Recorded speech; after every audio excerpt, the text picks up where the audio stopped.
There are some mothers of gender dysphoric children, and I initially was going to say parents, but it is primarily mothers who are actively promulgating myths about what they're calling trans children.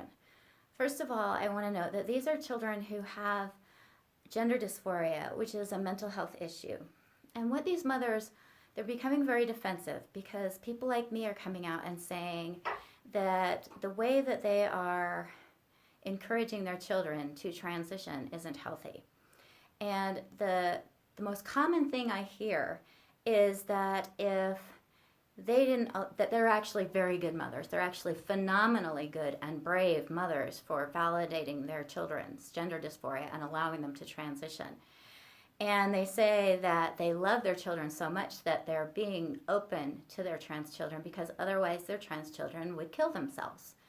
And there's no evidence to back this up. So it makes me really angry that this keeps getting put out there and the media pick it up. And in fact, if you note, the suicide rate among children has actually gone up significantly since the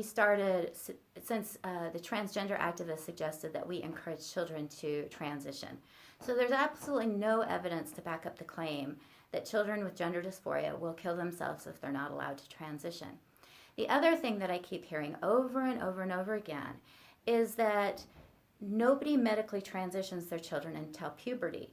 And most of us think about puberty as being maybe like 13 or 14.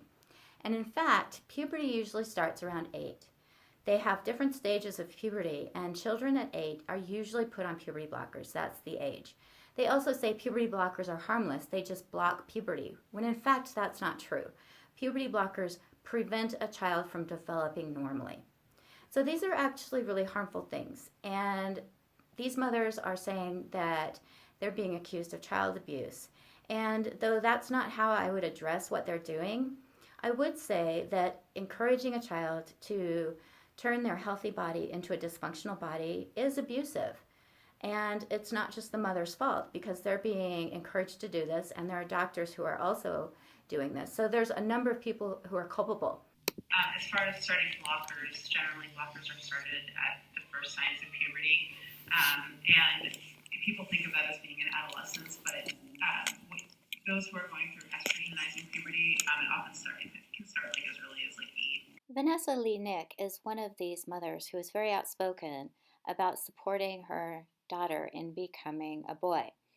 She says in this post that she's tired of people calling her a child abuser, and then she defines child abuse as physical maltreatment or sexual molestation of a child. And she's cherry picking the definition of child abuse. In actuality, child abuse is when a parent or caregiver, whether through action or failing to act, causes injury, death, or emotional harm or risk of serious harm to a child. Puberty blockers, cross-gender hormones, amputating healthy body parts are all serious harms.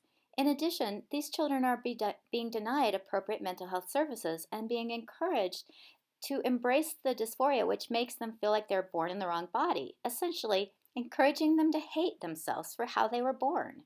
She goes on to say, "Would you all prefer that I beat the trans out of him, soak him in shame for telling me who he is, continue to let him be depressed and self-harm without trying to help him, risk his life by not listening? Wouldn't that be more in line with the definition of child abuse?" And the answer is absolutely not. Nobody wants you to beat your child. Nobody wants you to soak him in shame. Nobody wants your child to be depressed. What we want you to do is get your daughter the help that she needs so that she doesn't grow up hating herself and her body for the rest of her life. Likely, the reason this woman perceives that her daughter is happier and healthier now that she has transitioned is because the mother herself is providing her daughter with more attention and affirmation because she's so proud of having a trans child. But in terms of masculinizing top surgery, I think 12 is the youngest who's had surgery through our program. We have had a few patients starting 15. I don't think surgery actually happened until 16 that have had vaginal. If you actually believe that a child is going to kill themselves or even be at a higher rate of suicide if they're not allowed to transition, I want you to research this because there's no evidence. We only recently started to use puberty blockers and cross-gender hormones on children. There is a study in Los Angeles where 8-year-olds are being put on cross-gender hormones. This is happening. So as much as these activists want to pretend like it's not happening, it is happening, and they know it. And they're trying to obfuscate the truth in order to further their agenda. The fact is 8-year-olds are getting puberty blockers, 8-year-olds are getting cross-gender hormones.